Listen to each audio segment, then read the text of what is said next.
അത്താസ് നമ്മളെ സ്ട്രൈക്ക് ചെയ്ത ഏരിയകൾ ഏതൊക്കെയെന്നുള്ളത് വളരെ ചുരുക്കി പറയാൻ ഉദ്ദേശിക്കുന്നുള്ളൂ. പിന്നെ ചർച്ചകളിലേക്ക് പോകാൻ ഇൻഷാ അല്ലാഹ്.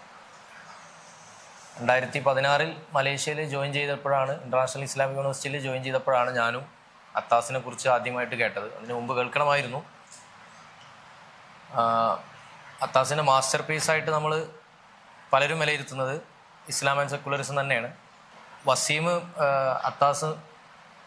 അത്താസിൻ്റെ വിയോഗത്തെ തുടർന്ന് വസീം പറഞ്ഞിരുന്നു, അത്താസിൻ്റെ ലോകത്ത് ഏറ്റവും കൂടുതൽ ഗഹനമായിട്ട് വസീമിന് അനുഭവപ്പെട്ടത് മലൈ വേൾഡിലെ കൾച്ചറിനെയും അതുമായി ബന്ധപ്പെട്ടൊക്കെയുള്ള അദ്ദേഹത്തിൻ്റെ ഇടപെടലായിരുന്നു എന്ന് പറഞ്ഞിരുന്നു. അതെങ്ങനെയാണെന്നുള്ള വസീം സബ്സ്റ്റാൻഷിയേറ്റ് ചെയ്തിട്ടുണ്ടെന്നാണ് ഞാൻ മനസ്സിലാക്കുന്നത്. ഇനി കൂടുതൽ നിങ്ങൾക്ക് ചോദ്യങ്ങളൊക്കെ ഉണ്ടെങ്കിൽ ചോദിക്കാമല്ലോ ഇൻഷാ അല്ലാഹ്. ഇപ്പോൾ ഇസ്ലാം ആൻഡ് സെക്കുലറിസം ആക്ച്വലി മലയാളത്തിൽ വന്നിട്ടുണ്ട്. ഇസ്ലാമും മതേതരത്വവും എന്നുള്ള പേരിലാണ് എൻ്റെ ഓർമ്മ. ഇപ്പോൾ ചില ആളുകളൊക്കെ അത് സൂക്ഷിക്കുന്നുണ്ട് കയ്യിൽ. ഫേസ്ബുക്കിലൊക്കെ അത്താസിൻ്റെ വിയോഗത്തെ തുടർന്ന് അതിൻ്റെ പുറംചട്ടയൊക്കെ പൊങ്ങി വന്നിരുന്നു. 1978 തോന്നുന്നു, ഇവിടെ ഇതിന് ശേഷമാണ് ഇവിടെ വന്നിട്ടുള്ളത്. അത്താസിനെ കുറിച്ച് ഹംസ യൂസുഫും അത്താസും ഒരു സംഭാഷണം നടക്കുന്നുണ്ട്. അപ്പോൾ അതിൽ ഹംസ യൂസുഫ് ഒരു അനുഭവം പറയുന്നുണ്ട്. ഇസ്മായിൽ റജി ഫാറൂഖി ടെമ്പിൾ യൂണിവേഴ്സിറ്റിയിൽ പഠിപ്പിക്കുന്ന സമയത്ത് സെക്കുലർ എന്ന കാറ്റഗറിയെ റജി ഫാറൂഖി ഒരുപാട് വിശദീകരിച്ചു.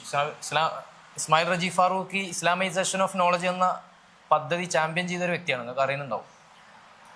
അതിൻ്റെ വേറൊരു മെത്തേഡ് ഉപയോഗിച്ച് ഇതേ കോഴ്സിനെ ചാമ്പ്യൻ ചെയ്ത ആളാണ് അത്താസ്. അപ്പോൾ ഈ സെക്കുലർ എന്നതിനെ വിശദീകരിക്കുമ്പോൾ മലേഷ്യയിൽ നിന്ന് വന്ന സർട്ടൺ നമ്പർ ഓഫ് സ്റ്റുഡൻസിന് അത് പെട്ടെന്ന് ക്യാച്ച് ചെയ്യാൻ പറ്റുന്നുണ്ട്. അപ്പോൾ അതിന് കാരണം അന്വേഷിച്ച് നോക്കിയപ്പോൾ അവർ നഖീബുൽ അത്താസിൻ്റെ അടുത്ത് നിന്ന് പഠിച്ചു വന്നതായിരുന്നു എന്നൊക്കെ അദ്ദേഹം ഓർക്കുന്നുണ്ട്. അത് അദ്ദേഹം പറയുന്നുണ്ട്, നിങ്ങളുടെ പബ്ലിഷ് ചെയ്ത എല്ലാ വർക്കും ഞാൻ വായിച്ചിട്ടുണ്ട് എന്നൊക്കെ അതിൽ പറയുന്നതാണ്. അപ്പോൾ ഇൻഫ്ലുവൻഷ്യൽ ആവേണ്ട ഒരു വ്യക്തി, അണ്ടർ എസ്റ്റിമേറ്റഡ് ആയിപ്പോയൊരു വ്യക്തി എന്നൊക്കെ ഒരു പക്ഷേ ചില പ്രദേശങ്ങളിലെങ്കിലും അത്താസിനെ കുറിച്ച് നമുക്ക് മനസ്സിലാക്കാം. അതുകൊണ്ട് തന്നെ ഇനിയുള്ള വായനകളിൽ നമ്മോട് കൂടെ അത്താസ് കൂടെ ഉണ്ടാവണം എന്ന് നമ്മൾ മനസ്സിലാക്കിയിട്ടുണ്ട്. അത്താസ് കേവലം ഒരു ബുദ്ധിജീവിയൊന്നും ആയിരുന്നില്ല. അദ്ദേഹം വളരെയധികം സ്വപ്നം കണ്ട ഒരാളായിരുന്നു. ഇസ്ലാമിക് സിവിലൈസേഷനിൽ ഒരുപാട് അഭിമാനബോധം ഉള്ള വ്യക്തിയായിരുന്നു. അപ്പോൾ അതിന് തെളിവാണ് നേരത്തെ സുഹൈൽ ഉസ്താദ് സൂചിപ്പിച്ച ISTAC, Islamic international institute of Islamic culture and thought and civilisation, ഇസ്താക്ക്.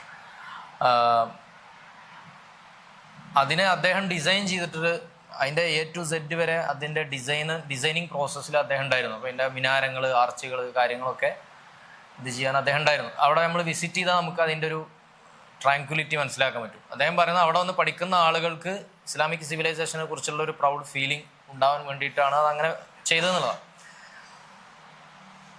അപ്പോൾ ഒരുപാട് മേഖലകളിൽ അദ്ദേഹത്തിൻ്റെ സംഭാവനകൾ പടർന്നു കിടക്കുന്നത് കാണാം. ഞാൻ പ്രത്യേക ഓർഡറിലൊന്നുമല്ല പറയുന്നത്. വളരെ റാഡിക്കലായിട്ട് അദ്ദേഹം സെക്കുലറിസത്തെ സമീപിച്ചു എന്ന് നമുക്ക് കാണാൻ പറ്റും. പലപ്പോഴും അത് ഹോസ്റ്റൈലായിരുന്നു, പക്ഷെ അത് വായിച്ച് മനസ്സിലാവുമ്പോൾ അതിൻ്റെ ഹോസ്റ്റിലിറ്റി കിട്ടുള്ളൂ എന്നുള്ളതാണ്. കാരണം ചിലപ്പോൾ ഒരു സെൻറ്റൻസ്, ഒരു പേജൊക്കെ ഉണ്ടാവും. അങ്ങനെയാണ് അദ്ദേഹത്തിൻ്റെ writing style. Ziauddin Sardar desperately seeking പാരഡൈസിലെ ഒരു സംഭവം പറയുന്നുണ്ട്. ഈ റജി ഫാറൂഖൊക്കെ ഇസ്ലാമൈസേഷനുമായി മുന്നോട്ട് പോകുന്ന കാലം ഒരിക്കൽ യൂറോപ്പിലെ ഒരു എയർപോർട്ടിൽ വെച്ച് സിയാവുദ്ദീൻ സർദാർ ഇസ്മായിൽ റജി ഫാറൂഖിനെ കാണാനിട വരുന്നു.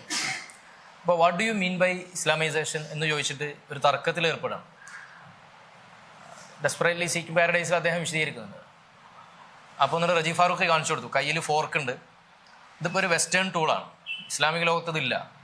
ഈ സാധനത്തെ ബിസ്മി ചൊല്ലി ഈ ഫോർക്ക് ഉപയോഗിച്ചിട്ട് വലത് കൈ കൊണ്ട്, ഇടത് കൈ കൊണ്ട് ഫോർക്ക് പിടിക്കാതെ കൈ കൊണ്ട് ഉപയോഗിച്ചിട്ട് ഞാൻ ഈ മീറ്റ് കഴിക്കും, അപ്പോൾ അത് ഇസ്ലാമൈസ്ഡായി എന്ന് റജി ഫാറൂഖ് വിശദീകരിച്ചു കൊടുക്കും. അപ്പോൾ ഇദ്ദേഹം പറയുന്ന മറുപടി, സിയാവുദ്ദീൻ സർദാർ പറയുന്ന മറുപടി, ഇസ്ലാമിക് സിവിലൈസേഷനിലെ ഇല്ല ഇങ്ങനെ ഈ ടൂൾസ് ഉപയോഗിച്ച് കഴിക്കുന്നത്, അത് നിലത്തിരുന്ന് കഴിക്കുന്ന രീതിയാണ്, ടേബിൾ പോലും അതിലില്ല എന്ന് അദ്ദേഹം മറുപടി പറയണം.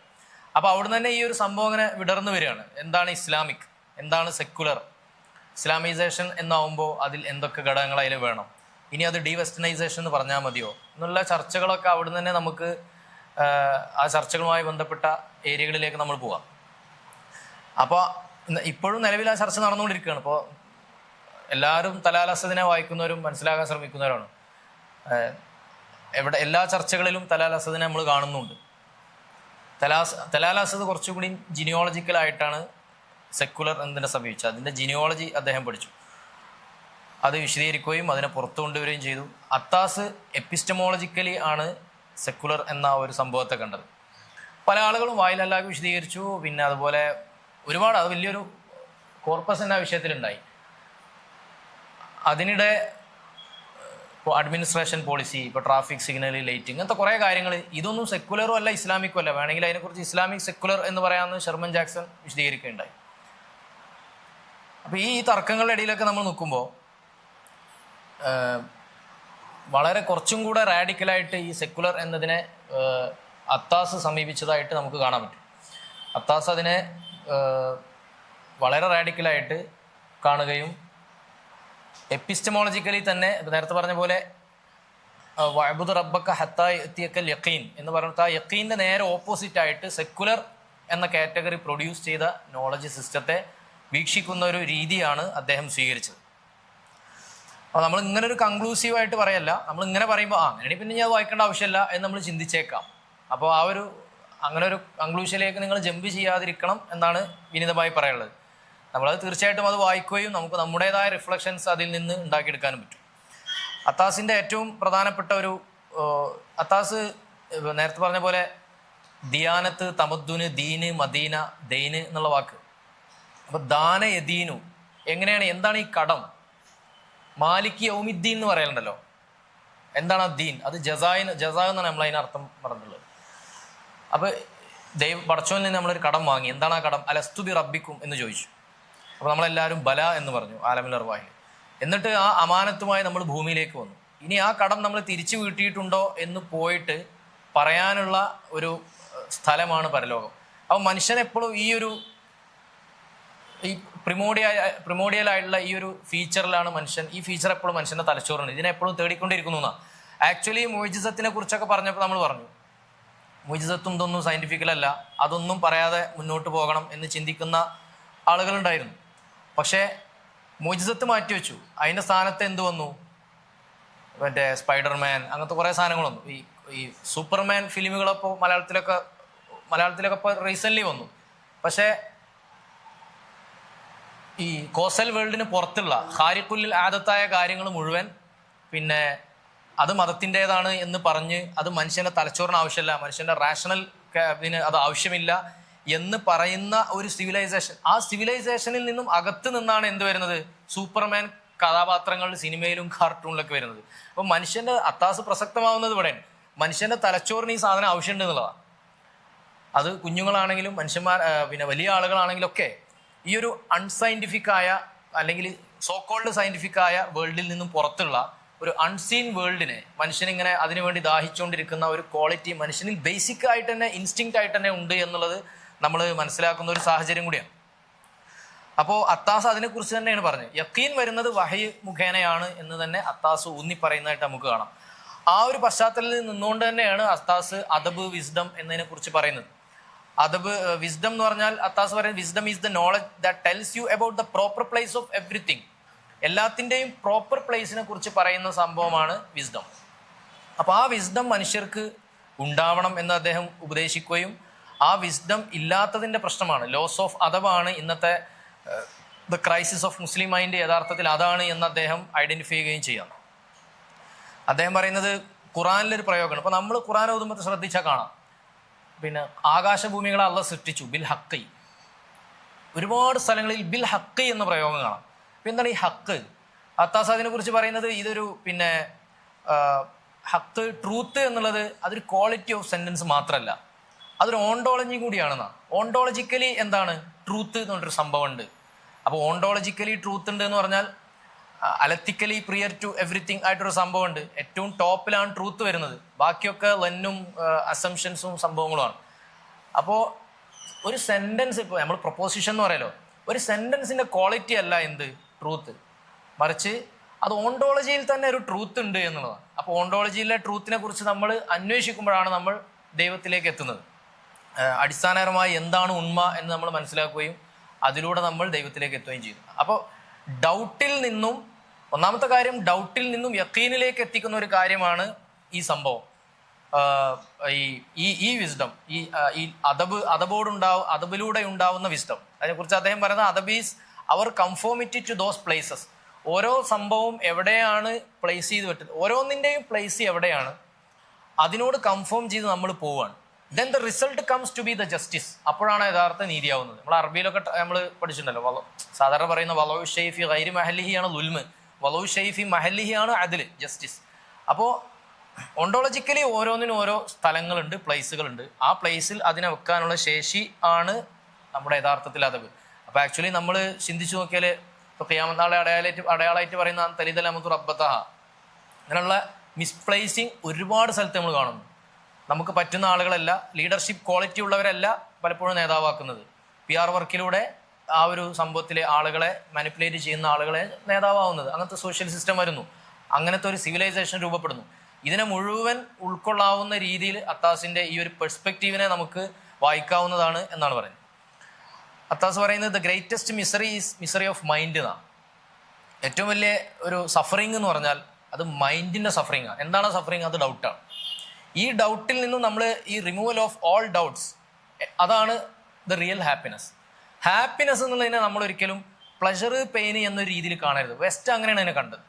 വെസ്റ്റ് പുരോഗമനത്തെ, ഡെവലപ്മെൻറ്റിനെ, പ്രോഗ്രസിനെയൊക്കെ കാണുന്നത് അലീവിയേഷൻ ഓഫ് പെയിനാണ്. എല്ലാ പെയിനും, removal of all sorts of pain, എന്നിട്ട് പെയിൻ ഇല്ലാത്തൊരു ലോകത്തേക്ക് എത്തുക. ശരിക്കും പെയിൻ ഇല്ലാത്തൊരു ലോകം സാധ്യമല്ല. ഏത് പെയിനാണ് നമ്മൾ ഒഴിവാക്കുക? അപ്പോൾ ഈ കൊല്ലപ്പെടുന്ന, തീപിടുത്തത്തിൽ കൊല്ലപ്പെടുന്ന കുഞ്ഞുങ്ങൾ, അല്ലെങ്കിൽ ബോംബിങ്ങിൽ കൊല്ലപ്പെടുന്ന കുഞ്ഞുങ്ങൾ, ആ പെയിനൊക്കെ ഇല്ലാതാക്കാം. ഒരു തലവേദന, പല്ലുവേദന, ഇതൊന്നും ഇല്ലാതാക്കാൻ പാടില്ല, അത് പറയാൻ കഴിയില്ലല്ലോ. ഈ പെയിനിനെ നമ്മൾ എത്ര കണ്ട് ഒഴിവാക്കും? ഏത് എമൗണ്ട് ഓഫ് പെയിൻ നമ്മൾ ഒഴിവാക്കും? അപ്പോൾ ഹൈറും ഷെറും അള്ളാഹ് സൃഷ്ടിച്ചിട്ടുണ്ട്. പെയിൻ ഇവിടെ ഉണ്ടായേ തീരും. അപ്പോൾ അസദൊക്കെ അതിനെക്കുറിച്ച് പറയുന്ന പോലെ പെയിൻ ഒരു യൂണിവേഴ്സൽ കാറ്റഗറി അല്ല. നമ്മൾ ഫാസ്റ്റ് ചെയ്യുമ്പോൾ നമുക്ക് പെയിൻ അല്ല, നമുക്കെന്താണ്, നമ്മൾ കൾട്ടിവേഷൻ ഓഫ് പൈറ്റിയാണ് നടന്നുകൊണ്ടിരിക്കുന്നത്. നമ്മൾ അള്ളാഹുലേക്ക് എത്താനുള്ള ഒരു പ്രോസസ്സിലാണുള്ളത്. അത് നമ്മളെ സംബന്ധിച്ചുള്ള it's not pain at all. അപ്പോൾ പെയിൻ യൂണിവേഴ്സൽ കാറ്റഗറി അല്ല എന്ന് അദ്ദേഹം പറയുന്നു. അപ്പോൾ വെസ്റ്റ് കാണുന്നത് പെയിനിനെ പരമാവധി ഒഴിവാക്കിയിട്ട് പ്ലഷറിലേക്ക് എത്തലാണ് പുരോഗമനം എന്നാണ് കാണുന്നത്. അത്താസ് അതിൻ്റെ നേരെ ഓപ്പോസിറ്റ് പറയുന്നു. ഏറ്റവും വലിയ ഹാപ്പിനെസ്, സഅദത്ത് എന്ന് പറയുന്നത് എന്താണ്?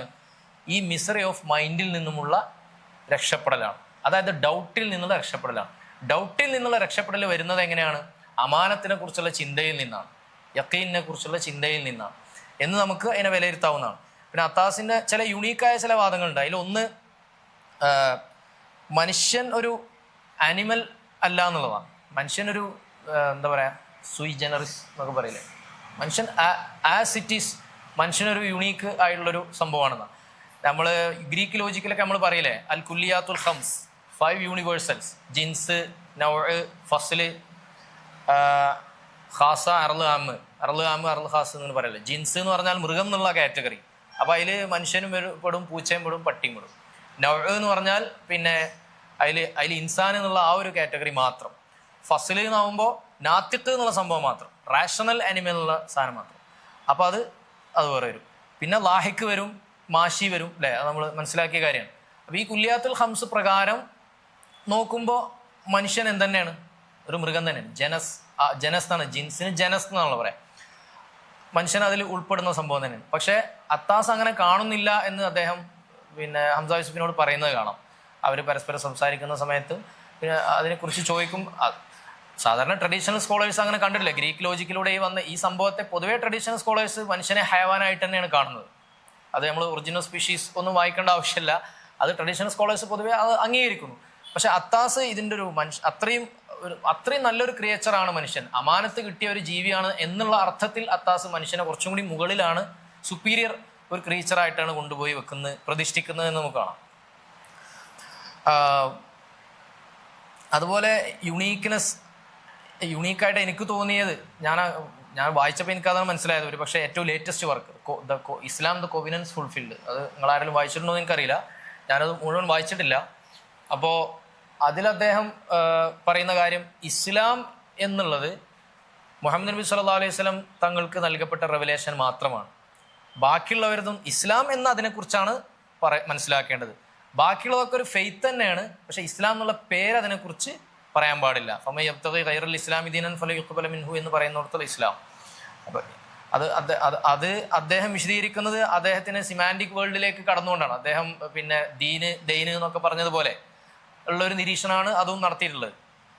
അപ്പോൾ നേരത്തെ വസീം സൂചിപ്പിച്ചിരുന്നു ഈ അറബി കവിതകൾ ഖുർആൻ, നിങ്ങളാ പറഞ്ഞത്, അറബി കവിതകൾ ഖുർആന്റെ പ്രയോഗങ്ങൾ, ഇതിലൂടെ മുഴുവൻ സഞ്ചരിച്ചുകൊണ്ട് അറബി ഭാഷാ പ്രയോഗങ്ങളെ മനസ്സിലാക്കിക്കൊണ്ടാണ് അദ്ദേഹം എന്ത് ചെയ്യുന്നത്, ഈ ഇസ്ലാം എന്നുള്ള പദത്തിന്റെ വ്യാപ്തിയെ, അതിന്റെ സെമാൻറ്റിക് സ്കോപ്പിനെ മനസ്സിലാക്കുന്നത് എന്ന് കാണാൻ കഴിഞ്ഞു. അത് വിശദമായ പുസ്തകം വായിച്ചാലേ നമുക്ക് കുറച്ചുകൂടി ക്രിട്ടിക്കലായിട്ട് അതിനോട് എൻഗേജ് ചെയ്യാൻ പറ്റുള്ളൂ എന്നാണ് മനസ്സിലാക്കുന്നത്.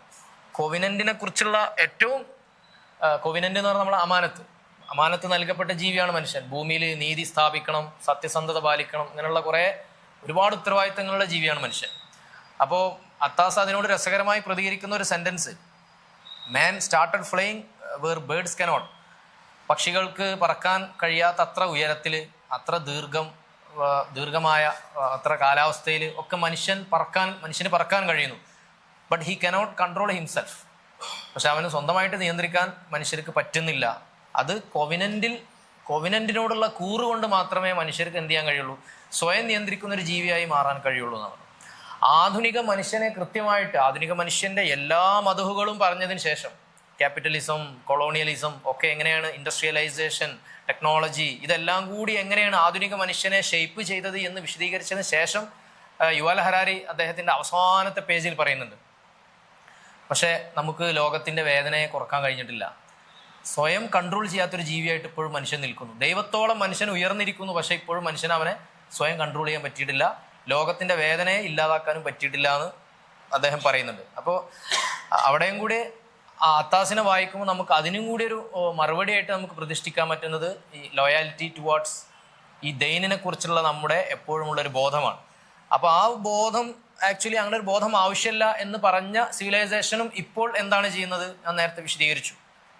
അൺസീൻ വേൾഡുമായി ബന്ധപ്പെട്ട കാര്യങ്ങളെ നിഷേധിക്കുന്ന ആളുകളും വളരെ സൂപ്പർ പവറുകളെ കുറിച്ചുള്ള സംഭവങ്ങളൊക്കെ വിറ്റുപോകും. ഇപ്പോൾ കേരളത്തിലൊരു ഇസ്ലാമിക പ്രസ്ഥാനത്തിൽ ജോലി ചെയ്തിരുന്ന ഒരാളിനോട് പറഞ്ഞത്, മുമ്പ് ഞങ്ങൾ മദ്രസ പാഠപുസ്തകങ്ങളൊക്കെ ചെയ്തപ്പോൾ, അത് ഡിസൈൻ ചെയ്തപ്പോൾ ഈ മുഅ്ജിസത്ത്, കറാമത്ത് പോലുള്ള സാധനങ്ങളൊക്കെ മാറ്റി വെച്ചിട്ട്, അത് കുട്ടികളുടെ റാഷണൽ മൈൻഡ് അതിനെ റെസിസ്റ്റ് ചെയ്യുമോ എന്ന് ഭയന്നിട്ട് നമ്മൾ ആ സാധനങ്ങളൊക്കെ മാറ്റിയിട്ടാണ് നമ്മൾ എന്ത് ചെയ്തത്, സിലബസ് ഒക്കെ ഡിസൈൻ ചെയ്തത്, കരിക്കുലം ചെയ്തത്.